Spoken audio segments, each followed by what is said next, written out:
شریعت دے دروازے اونچے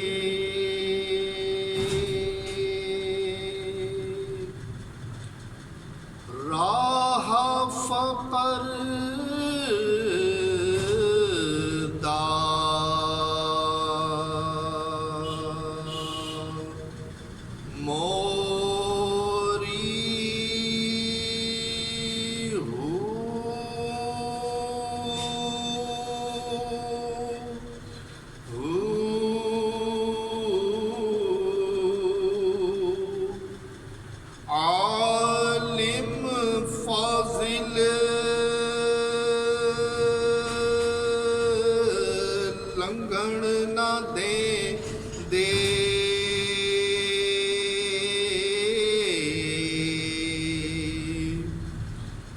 جو لنگھتا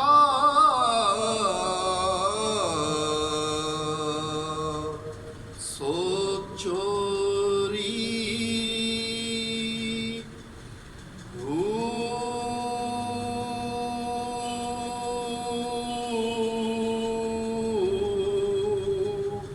پٹ پٹ اٹا وٹے مارن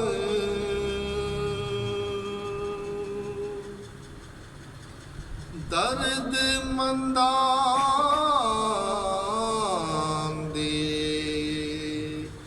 کھوری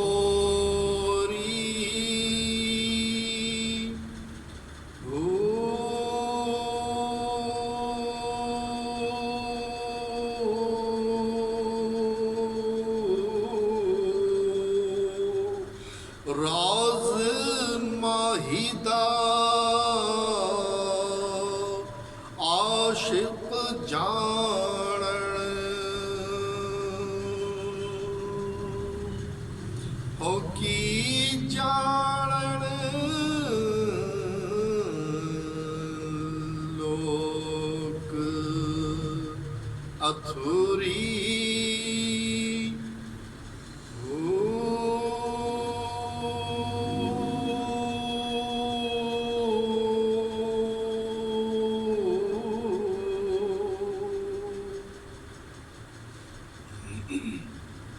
حضرت سخی سلطان رحمۃ اللہ تعالیٰ علیہ کہ اس بیت کی شرح ایک بہت آسان سے واقعے سے کر دیتا ہوں، بہت آسان سا واقعہ جو ابھی میرے ذہن میں ہے اس وقت، تو انشاءاللہ اس کو بیان کرتا ہوں تو یہ بیت آپ کو سمجھ میں آ جائے گا کہ یہ بیت میں سخی سلطان باہو جو شریعت کی اور طریقت کو الگ الگ بیان کر رہے ہیں اور پھر تذکرہ کر رہے ہیں ان تکلیفوں کا جو طالبان مولا کو پیش آتی ہیں اس راہ کے اندر، جو اینٹ اور وٹے مارے جاتے ہیں، تو اس واقعے کو سلطان باہو رحمۃ اللہ علیہ کی زندگی کے واقعے سے ہی بیان کر دیتا ہوں، مزہ بھی آ جائے گا اور ایک واقعہ بھی علم میں آ جائے گا آپ سب کے۔ چنانچہ واقعہ یہ ہے کہ ایک عالم صاحب جن کے بے شمار مرید تھے اور اللہ کا ان پر مزید احسان یہ تھا کہ وہ سادات میں سے، سادات کا جو مقام جو ہے وہ آیت تطہیر جن کے لیے اتری ہو، قرآن میں اللہ جن کے لیے پاک کرنے کا ارادہ فرمائے، ان کی کیا شان ہے۔ بعض لوگوں کو یہی بڑا مسئلہ ہوتا ہے کہ بھئی یہ ان کو یہ کیوں فیسلٹیز، یہ کیوں، تو میں تو ان سے بس اتنی سی بات عرض کرتا ہوں کہ بھائی جتنی بھی لڑائی کرنی ہے وہ اللہ سے کرو، مجھ سے مت کرو، میرا تھوڑی کام ہے، میں نے تو آیت تطہیر آپ کو پیش کی ہے، اتاری تو اس نے ہے نا، مالک تو وہ ہے، اب اس کی کائنات ہے، وہ مالک ہے، وہ جس کو جو چاہے محبوب کی حال کے لیے جو رعایتیں دے، تم کون اور میں کون، ٹھیک ہے۔ تو وہ سید زادے تھے اور بہت زبردست عالم بھی تھے اور پیر صاحب بھی تو زمانے کے اندر، تو سلطان باہو رحمۃ اللہ تعالیٰ علیہ پر اکثر یہ کیفیت طاری ہو جاتی کہ آپ کئی دن دیت و وصال کی نعمت میں مستغرق رہتے ہیں۔ ایک مرتبہ آپ اسی حال میں ایک پہاڑی کے کنارے کھو میں، اس کی غار کے کنارے بیٹھے ہوئے تھے اور مستغرق تھے، تو آپ کے ان سادات کے کچھ مرید اس طرف کھانا وغیرہ بنانے کے لیے لکڑیاں لینے کے لیے آئے، وہ لکڑیاں چنتے ہوئے ان کی نگاہ سلطان باہو رحمۃ اللہ تعالیٰ علیہ پڑھی تو انہوں نے آئے کہا کہ بھئی یہاں کس طرح بیٹھے ہو، یہ ہمارے مرشد کی نگری۔ اچھا یہ باتیں آج آپ خوب کریں، آج بھی ہوتی ہیں، میرا پیر بڑا ہے، میرا پیر زبردست ہے، باقی کوئی پیر ہی نہیں ہے۔ تو یہ اس زمانے میں بھی ہوتی تھی اور صدیوں سے چلی آ رہی ہے۔ تو انہوں نے کہا کہ ہمارے پیر جیسا تو کوئی پیر نہیں ہے۔ وہ کس سے کہہ رہے ہیں؟ سلطان باہو سے فرما رہے ہیں، سلطان باہو سے عرض کرتے ہیں کہ ہمارے پیر جیسا تو کوئی پیر نہیں ہے۔ حالانکہ پیروں میں تو کوئی توافقت ہونی ہی نہیں چاہیے، سب اللہ کی رسی سے جڑے۔ اب کوئی کس رنگ کا دھاگا ہے، کوئی کس رنگ کا ہے، کوئی باریک ہے، کوئی موٹا ہے، جس کو جو اللہ نے عطا کر دیا، اس میں تفریق کرنے والے ہم کون؟ نہ اس میں کسی کا اور کا کمال ہے، یہ تو اللہ کے چنیدہ معاملہ ہے نا، جس کو اللہ جو مقام دے دے وہ کہنے لگے کہ ہماری نگری سے نکل جائے۔ اب سلطان باہو نگاہیں جھکائے بیٹھے ہوئے، اور جب آپ نے نگاہ اٹھائی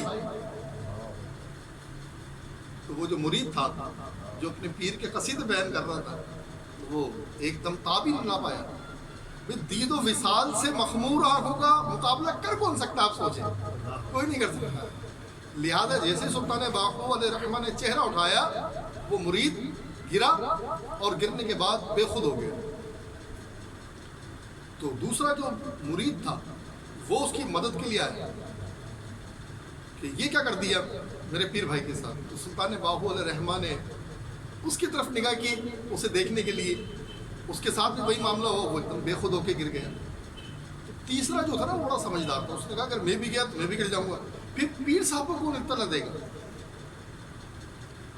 تو مرشد کو تو اطلاع کرنی ہے، ہمارے تو قابو نہیں آ رہے، جو جا رہا وہی گر رہا۔ لہٰذا تیسرا بھاگا اور اپنے مرشد کی بارگاہ میں حاضر ہو گیا اور وہاں جا کے بتایا کہ ایک ایسا فقیر منش، ایسا فقیر بیٹھا ہوا ہے، اس کو اللہ نے پتہ نہیں کیا کمال دیا، صرف نگاہ اٹھاتا ہے اور ہمارے دو پیر بھائی وہاں بے خود ہیں، پتہ نہیں، میں نہیں جانتا بے ہوش ہوئے یا دنیا سے چلے گئے۔ تو وہ زمین پہ گرا اور مچلنے لگ گئے۔ وہ تو وہ سید زادے جو تھے وہ پیر صاحب اٹھے وہاں سے جلال میں آ گئے کہ ہماری نگری میں کس کی ہمت ہے جو آ جائے ہماری نگری میں۔ وہ سید زادے وہاں سے چلے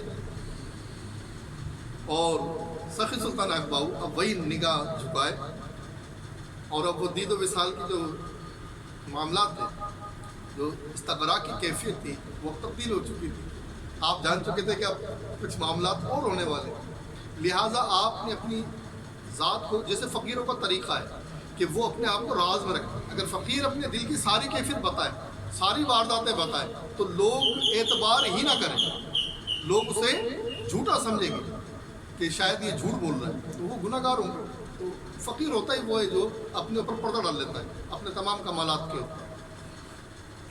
لہٰذا جب یہ پیر صاحب تک واقعہ پہنچا کہ ہماری حدود میں، ہماری سلطنت میں، ہمارے علاقے میں ایک اور پیر آ گیا ہے، کوئی فقیر آ گیا ہے اور میرے مریدوں کو گرا رہا ہے، تو وہ بڑے جلال میں سید صاحب تشریف لائے اور تھوڑا سا آگے سید صاحب پہنچے، سلطان باہو علیہ رحمہ تشریف فرما تھے، وہیں پر ہی ڈیرا ڈالے ہوئے اس غار کے کنارے۔ تو انہوں نے بڑے جاہ و جلال کے ساتھ سخی سلطان باہو کو مخاطب کیا، کون ہو تم اور ہمارے علاقے میں کیسے آئے، کیا جادو ٹونا کر رہے ہو؟ تاریخی کتابوں میں اس طرح واقعہ لکھا ہے، مطلب یہ ہمارے لیے کہنا بید بھی، لیکن واقعہ اگر بیان نہیں کروں تو سمجھ میں بھی نہیں آئے گا۔ تو انہوں نے کہا کہ جادو ٹونا کرتے ہو یہاں پر، جادوگر ہو تم؟ سلطان باہو نے کہا میں جادوگر نہیں ہوں، میں تو اللہ کی راہ کا فقیر ہوں۔ تو وہ کہہ رہا کہ نہیں، تم نے کوئی جادو کی ہے، تم کوئی فقیر ہو ہی نہیں سکتے، تم نے جادو کر کے میرے مریدوں کو گرا دیے۔ آپ نے فرمایا کہ میں جادوگر نہیں ہوں، میں تو حضور کی درگاہ کا ادنا سا فقیر ہوں۔ تو سید صاحب فرمانے لگے، کیونکہ پیر صاحب نے، کہ اگر تم اللہ کے ولی ہوتے، سید صاحب فرمانے لگے اگر تم اللہ کے ولی ہوتے، اللہ کے دوست ہوتے، تو یقینی طور پر تمہاری اور میری ملاقات بارگاہ مصطفیٰ میں ہوتی۔ جو حضور علیہ الصلوۃ والسلام کی بارگاہ میں محفل ہوتی ہے، محفل حضوری، تو میں نے تو کبھی تمہیں وہاں نہیں دیکھا. تو ایسا کیسا ممکن ہے کہ تم اللہ کے ولی اور وہ تمہیں نہ دیکھو؟ تو سلطان باہو نے بڑی عاجزی سے فرمایا کیونکہ آپ بھی آوان تھے حضرت علی کے اولاد سے، جو اللہ نے آپ کو مقام دیا بڑا باکمال سلطان الفقر ہے، لیکن سادات کا ادب تو ہے. اور پھر وہ بھائی ہیں، وہ بھی مولا علی کی اولاد سے سادات پاک ہے، اور یہ آوان ہے. اور آوان سادات دونوں ہی سیدنا علی کرم اللہ وجہ کریم کی اولاد سے، لیکن جو سادات کا مقام ہے وہ آوان کا نہیں ہے. کیوں؟ وہ سیدہ طیبہ طاہرہ خاتون جنت فاطمہ الزہرا سلام اللہ علیہ کے پاک وطن سے پیدا ہوئے ہیں، انہی کے لیے آیت تطہیر ہے، آوانوں کے لیے تو نہیں ہے. لیکن ان کا مقام ہے کہ مولا علی کی اولاد میں سے. تو حضرت سخی سلطان حق باہو آوان ہے. تو آپ نے کہا کہ ہو سکتا ہے شاہ صاحب آپ نے توجہ نہ کی ہو، ورنہ میں نے تو محفل حضوری میں دیکھا آپ کو. لیکن شاہ صاحب کی پیر صاحب کے بھی تشفی نہیں ہے. انہوں نے کہا نہیں، ایسا ممکن ہی نہیں ہے کہ ہم محفل حضوری میں بھی ہوں اور ایک ولی بھی ہو اور اس کو جانتے نا. اب یہ بات اپنی جگہ پر صحیح ہے. وہ کس طرح کہ جب اولیاء موجود ہوتے ہیں نا، وہ تمام اصحاب رسول کو بھی جانتے ہیں، تمام اولیاء کو بھی آپس میں جانتے ہیں. ایسا ممکن تو نہیں. لیکن سخی سلطان حق باہو کو جو مقام ملا تھا وہ تو اللہ کا راز تھے، وہ تو راز الہی تھے. جو اللہ نے ان کو مقام دیا تھا راز الہی تھے. اس سے سید صاحب اس وقت بے خبر تھے. آپ نے کہا کہ حضور آج اچھی طرح جب نبی کریم صلی اللہ علیہ وسلم کی محفل حضور میں جائیں گے قلبی حالت کے ذریعے، اچھی طرح دیکھیے گا، میں آپ کو وہیں ملوں گا. تو شاہ صاحب بڑے غصے میں تھے. انہوں نے کہا پہلے تو ہمارے مریدوں کو تم نے کیا جانتے ہو، میں کیا صحیح کرو. آپ نے کہا میں کچھ نہیں کیا صحیح ہے. تو وہ مرید کھڑے ہو گئے اور پھر آپ نے عرض کی کہ آج دیکھیے گا محفل میں ملاقات ہوگی. جب نبی کریم صلی اللہ علیہ وسلم کی بارگاہ میں آپ محفل حضوری میں جائیں گے تو آپ دیکھیے گا میں آپ کو وہیں ملوں گا. اگر نہ ملوں تو کہا نہیں ملے تو پھر کل تمہیں ہم سزا دیں گے. سلطان باہو سے کہا ہم تمہیں کل یہاں سزا دیں گے. تو آپ نے فرمایا مجھے قبول. آپ حضور کی بارگاہ میں تو دیکھیں چل کے. اب شاہ صاحب جب رات کو محفل حضوری ہوئی، محفل جمی، اور اس کے ذریعے وہ قلب کی حالت میں حضور صلی اللہ علیہ وسلم کی بارگاہ میں حاضر ہوئے، تو اب یاد آیا کہ بھئی ہمارے علاقے میں فقیر آ گیا جو ہماری سلطنت میں ہمیں چیلنج کر رہا ہے. یہ بڑا مسئلہ ہوتا ہے. دنیاوی طور پر جو پیران نظام ہوتے ہیں نا، انہیں بڑا مسئلہ ہوتا ہے کہ یار یہ ہمارے علاقے میں ہمیں کیسے ٹچ کر رہا ہے. تو پھر یہ معاملہ ہوتا ہے نا، میرا تگڑا اور تیرا پیر کمزور، یہ پیدا ہی وہاں ہوتا ہے. جسے عرفان اور آگئی ہوگا وہ کبھی بھی کسی ولی کی شان میں گستاخی کر ہی نہیں سکتا. بھئی مقام تو اللہ دے گا، لیکن اصل بات یہ کیا ہے کہ اللہ کے دوست تو ہیں، تو اللہ کے دوست کی شان میں کوئی کیسے کر جائے گا؟ نہیں کر سکتا. اور دوست تو دوست کا دوست ہوتا ہے نا. آپ کے دوست کا بھی کوئی دوست ہو تو آپ اس کا احترام کرتے ہیں، بھئی میرے دوست کا دوست ہے، تو اس کا خیال کرتے ہیں، اس کا احترام کرتے ہیں. لہذا شاہ صاحب نے آج بڑی توجہ کے ساتھ محفل حضوری میں دیکھا، صحابہ کرام کی طرف، اولیاء الزام کی طرف، عارفین و عاشقین، صحابہ و تابعین، تمام فقراء کی طرف دیکھا، سب طرف دیکھا.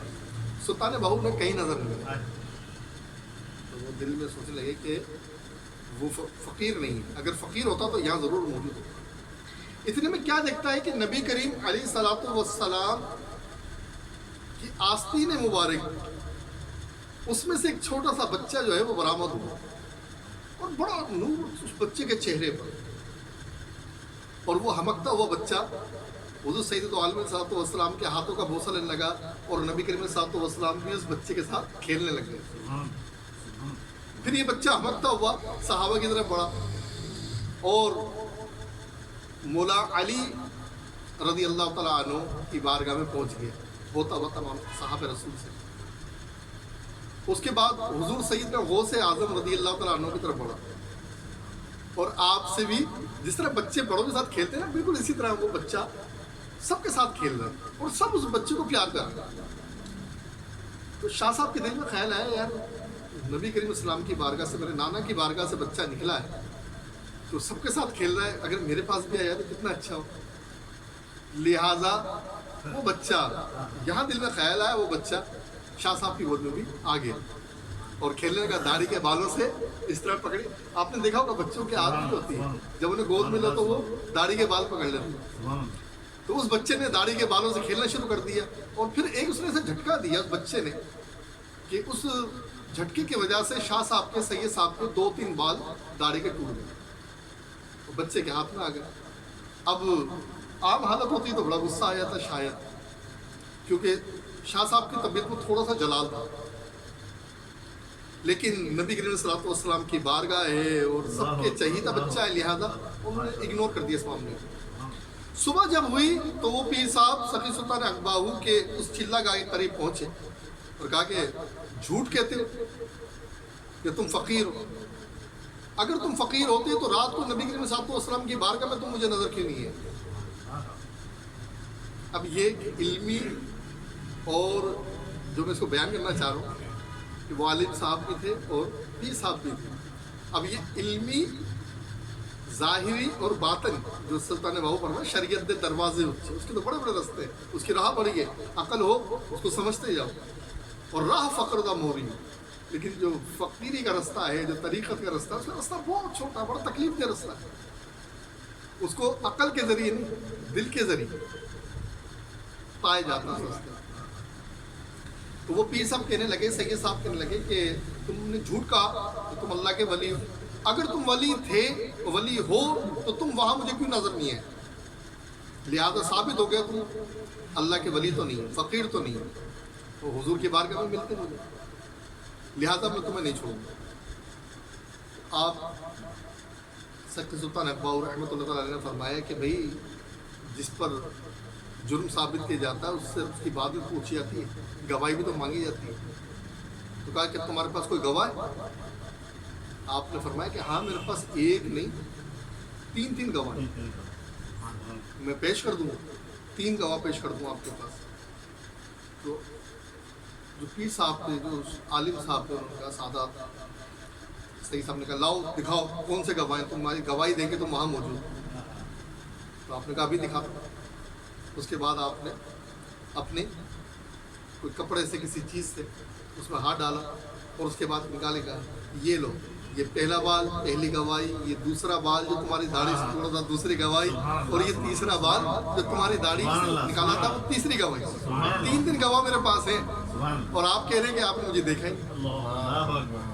تو پھر میں ادب کی وجہ سے سادات کا مقام ہے، لیکن آپ سوچیں کہ جب یہ معاملہ ہو، پھر سید صاحب نے خود دیکھا کہ وہ بچہ کہاں سے آیا، کس طرح اصحاب رسول نے اس کے ساتھ پیار کیا، حضور سید عالم جو تمام کائنات کے مالک و مولا ہے، آپ نے کیسا پیار کیا، مولا علی نے کیسی محبت دکھائی، وہ سے پاک دکھائی، تو پھر وہ ادب کے اندر آ گیا۔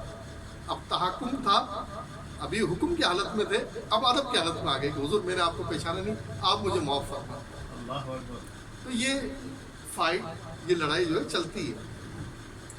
جب عارف کو علم عطا کیا جاتا ہے تو اس کی زبان پر مہر لگائی جاتی ہے، اس کے دل کو روشن کر دیا جاتا ہے، لیکن اسے حکم بھی دیا جاتا ہے کہ اب اپنی زبان کو خاموش رکھنا۔ اب ایسا نہیں کہ اپنی کرامتوں کے ڈھڈورے پیٹو اور راز و نیاز کی ساری باتیں کھول دے تو کیا ہوتا ہے؟ منصور حلاج کا واقعہ آپ نے سنا ہے، آپ نے کوئی کفر نہیں کیا، ایک راز سے پردہ اٹھا دیا، تو جب راز سے پردہ اٹھایا تو اس کی قیمت کیسے چکائی؟ اپنی جان دے کر اس کی قیمت چکانی پڑی۔ تو جتنے بھی اولیاء ہیں، جتنے بھی عارفین ہیں، ان کو جو کمال عطا کیے جاتے ہیں، ان میں پھر وہ ادب کی وجہ سے ہمت بھی نہیں ہوتی ان واقعات کو، ان حادثات کو جن کے ساتھ ہو رہے ہوتے ہیں متواتر، ان کو بیان کر سکتے۔ مطلب کوئی کیسے بیان کرے کہ میں نے خدا کو دیکھا ہے، کوئی کیسے بیان کرے کہ بھئی جن چیزوں کے لیے تم تڑپتے ہو مرتے ہو میں تو ان سے آگے گزر گیا۔ رویت قلب میں جو اس کو ہوتی ہے اور وہ سارے مشاہدات اور حادثات دیکھتا ہے تو وہ کیسے بیان کرے؟ پھر لوگ مانے بھی کیوں؟ پھر لوگ مانے بھی کیوں؟ تو عقل جو ہے نا وہ دلیل مانگتی، علم کے ساتھ کتاب کے ساتھ ان کی باتوں پر تعویل مانگتی کہ اس کی تعویل کریں، یہ ہماری باتوں سے میچ نہیں ہو رہا۔ اب جب قرآن کی شرح بیان کی جاتی ہے تو جب صوفی بیان کرتا ہے تو اس کے اندر کچھ رنگ ہی اور بھر دیتا ہے، ایک ہی بات کو دیکھنے کے بہت سے انداز ہیں۔ جیسے کہ کوئی آدمی، عام آدمی، ابھی میرے ذہن میں ایک مثال آتی ہے وہ بیان کرتا ہوں، شاید آپ کو سمجھ میں آئے، اچھی لگے کہ میں نے پچھلے ہفتے بتایا تھا کہ مجھے پڑھایا جاتا تھا الحمدللہ رب العالمین، تمام تعریف کس کے لیے؟ اس اللہ کے لیے جو تمام جہانوں کا مالک ہے۔ جہان کیا ہے؟ جہان کیا ہے؟ مخلوق ہے نا، جس کو اللہ نے کریٹ کیا، بنایا ہے، عالم۔ اب دیکھیں تو اس میں بظاہر کیا نظر آ رہا ہے؟ اللہ کی ثنا بیان ہوئی۔ اللہ وہ ہے جو تمام جہانوں کا مالک ہے، پالنہار ہے۔ لیکن آپ اس میں غور کریں ایک بات کہ کائنات میں جو کچھ ہے اس میں سب سے افضل کیا ہے؟ ہمارے آقا علیہ الصلوۃ والسلام کی ذات مبارک۔ سبحان اللہ، اللہ۔ اب آپ غور سے دیکھیں اس آیت کو، اللہ اپنی تعریف بھی بیان کر رہا ہے اور اپنے محبوب کی نعت بھی فرما رہا ہے۔ جب سب کا ذکر آئے گا تو سب سے افضل جو ہے اس کا پہلے آئے گا نا، اس کا بدرجہ عتم آئے گا، اس کا سب سے پہلے آئے گا۔ تو جب کلام کبھی بھی ہوگا کہ بھئی کائنات میں کیا کچھ ہے، تو کائنات میں سب سے افضل کون ہے؟ سید الانبیاء علیہ الصلوۃ والسلام۔ تو آپ کی نعت الحمدللہ رب العالمین میں ہی ہو گئی کہ نہیں ہو گئی؟ بھئی جب مخلوق کا ذکر کیا کہ سب کا مالک ہوں، تو جو سب سے افضل ہے وہ پہلے۔ تو بات کو دیکھنے کے دو انداز ہیں، ایک کوئی دیکھتا ہے تو اس کو اللہ کی تعریف نظر آتی ہے صرف، لیکن اسی بات کو کوئی عاشق دیکھتا ہے، کوئی صوفی دیکھتا ہے، کوئی عارف دیکھتا ہے، اس کو ایک الگ رنگ نظر آتا ہے۔ وہ کہتا ہے کہ میرے نبی کی تعریف بھی اس میں موجود ہے۔ تو یہ تمام باتیں جو آپ نے بیان فرمائی، اس کے اندر سارا واقعہ، یہ جو واقعہ میں نے بیان کیا اس میں سارا واقعہ سمٹ گیا۔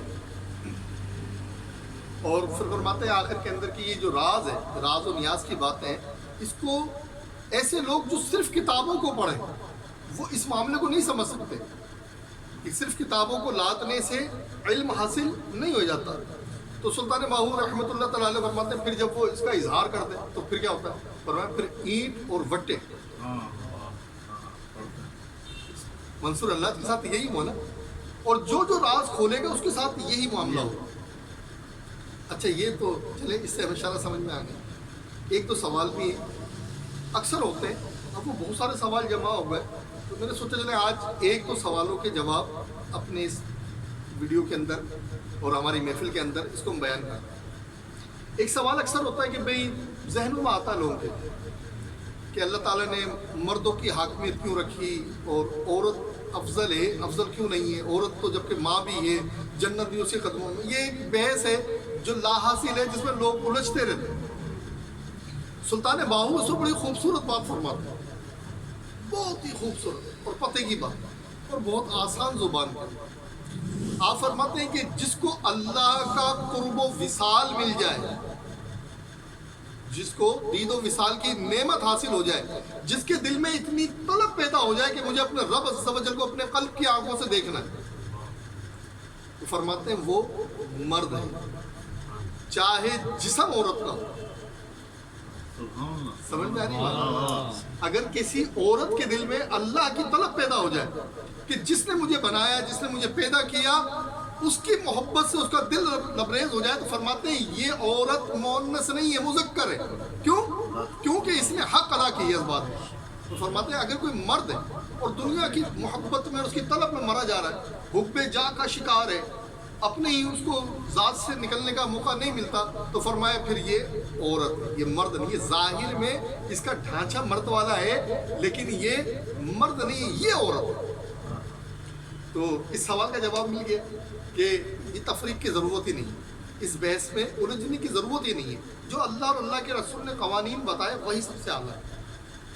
بہت اس پر مثالیں دی جا سکتی ہیں، بہت تعبیر، لیکن المختصر یہ کہ جس کی نگاہ میں، نگاہ قلب کے اندر اللہ کی محبت سما جائے، دید و وصال کا شوق سما جائے، بس یہی مرد ہے، یہی افضل ہے اللہ کے یہاں، تو یہ مقبول ہے۔ پھر اس کے بعد درجہ ہے کن کا؟ جو نیک اعمال کریں جنت کے لیے، یہ حضرت سلطان بہو فرماتے ہیں اس کے بعد کا درجہ ہے۔ اول تو جیسے سیدنا رابعہ بصری فرماتی ہیں نا کہ جنت کی بھی طلب کیوں، انعام کی طلب میں کامی، تو لالچ ہو گیا۔ تو محبت میں لالچ نہیں ہوتا۔ تو جس نے پیدا کیا ہے اپنی محبت اور معرفت کے لیے پیدا کیا ہے، تو محبت اور معرفت ہونی چاہیے۔ آپ فرماتی ہیں کہ بیچ میں جنت بھی کیوں آئی ہے، اور اگر کوئی چیز میرے مالک کو پسند نہیں ہے تو اس کو میں اس لیے کہ چھوڑوں کہ مجھے پنشمنٹ دی جائے گی، مجھے سزا دی جائے گی۔